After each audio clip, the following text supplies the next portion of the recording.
breaking the law. He didn't just open the door and let her go, because Julio is totally imprinted. She really does not know anything about surviving out in the wild. She doesn't know how to hunt well. She doesn't know to stay away from people. So instead, he did bring her up to the Audubon Society of Portland, but because she isn't a good hunter and because she doesn't know to stay away from people, she can never go back to the wild, where we would really hope that at some time she would have. But she'll never be able to. She'd never lose that idea that all people will be good to her, and sooner or later somebody would hurt her. So any questions? I'll explain what's happening. 2 dogs are over there. She really dislikes dogs. My guess is that during her 5 years in captivity, she had an experience. And if you'll notice, her tufts are more up, and her face is just facing that. And no matter where you move, she cranes her neck to see. They all have to be very aware of what's going on around them. She doesn't really realize that those dogs are well behaved and on leashes. And so she's going to make sure that she knows where they are all the time. So if Dorothy were to turn to face me, Julio would still turn her head that way.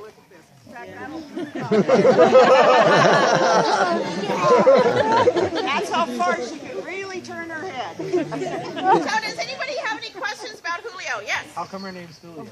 How come her name is Julio? That is a great question. With most birds of prey, the only way you can tell the difference between a boy and a girl is by size. And my favorite bird of prey fact is the girls are a third bigger. I like that. Julio is very, very small. Smaller than any female in the books. Like that inspires too. And so when she came in, we just assumed that it was a male and we named her Julio. A few years ago, we decided that we really wanted to find out for sure, so we sent a drop of blood to the lab, and lo and behold, Julio's a girl. But we didn't want to change the name because Julio is so perfect for an owl. The kestrel, by the way, that you saw earlier, it's one of the few birds of prey that you can tell by color. We know Lily's a girl. We could not have messed this one up. We know Lily is a girl because she has brown wings with black bars. The males have kind of bluish-gray wings. So it's really, really obvious. Yes? How long can they live? That's a great question. It goes by size, pretty much, with birds of prey. So the smaller the bird, the shorter the lifespan. So a kestrel, probably 7 to 10 years in the wild.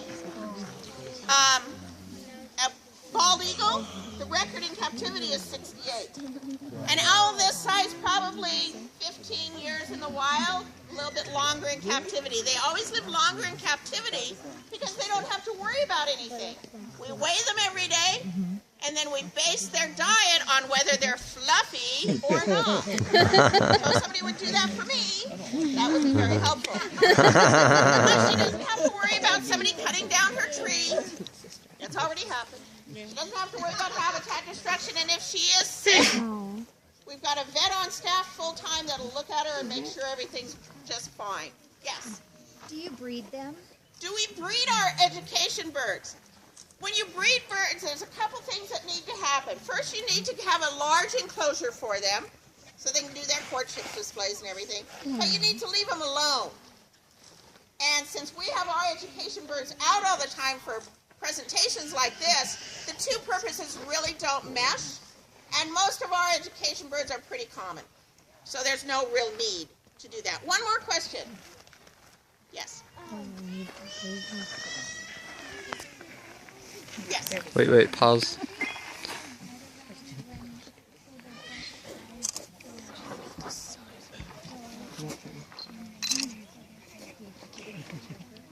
Oh.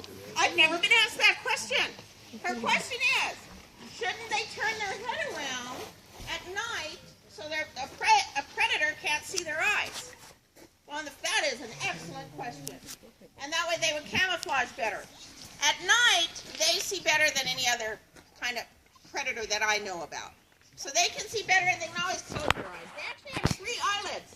One goes down, one goes up, and one goes across. The one that goes across is called the nictitating membrane, and it works a little bit like a windshield wiper. Oh. Look at their eyes. So they're really well adapted. So that's a bird you're going to see at night. Although you'll hear them hooting about, in an hour you might hear them hooting during some tours. So they get really active at dawn and dusk. So our next bird is another one that you're going to see out in the daytime. It's a relative of the American kestrel. And Claire has Finnegan. And Finnegan is a peregrine falcon. Now I will say that peregrines, like all or most big falcons, are pretty high strung. So she'll give it a go of walking up and down, but she may not be able to do that for very long with Finnegan, just because he is pretty high strung, like I said. So these birds are streamlined, just like a kestrel. The kestrel can dive at 65 miles an hour. These birds are the fastest animal in the world. They can dive or go into a stoop at 240 miles an hour. So they are very, very fast.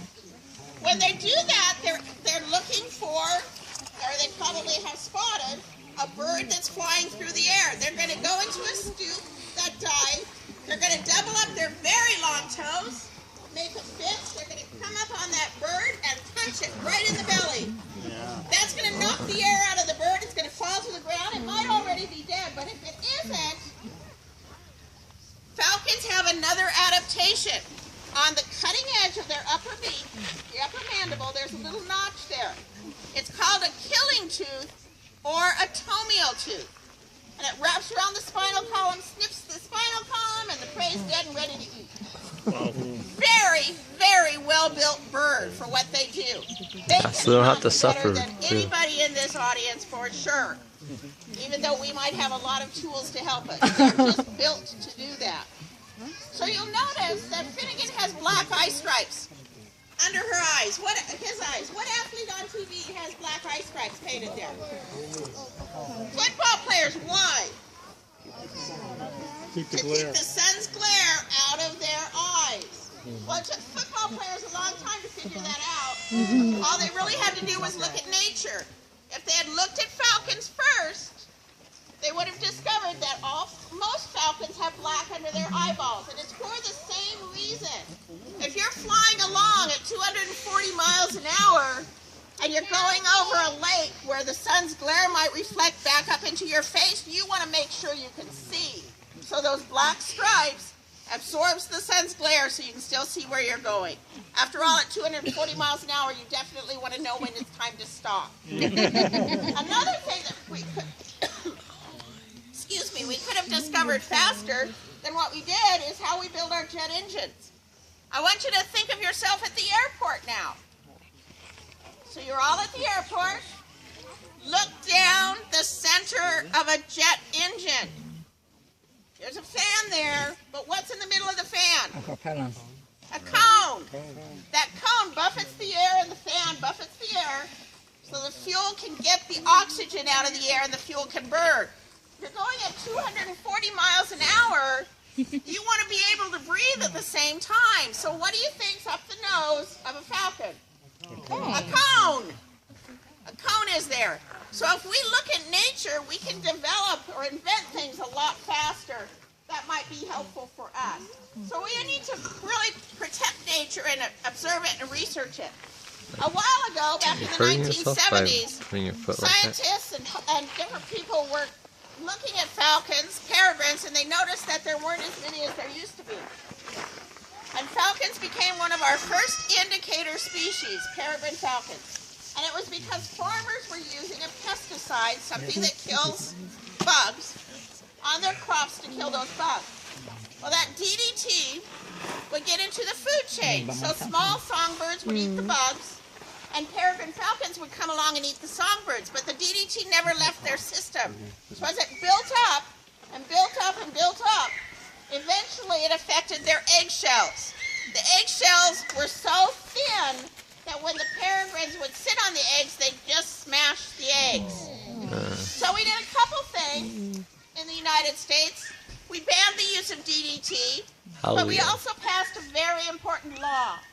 It's the Endangered Species Act, and it's designed to protect animals on the brink of extinction, and peregrine falcons were one of the first animals listed there.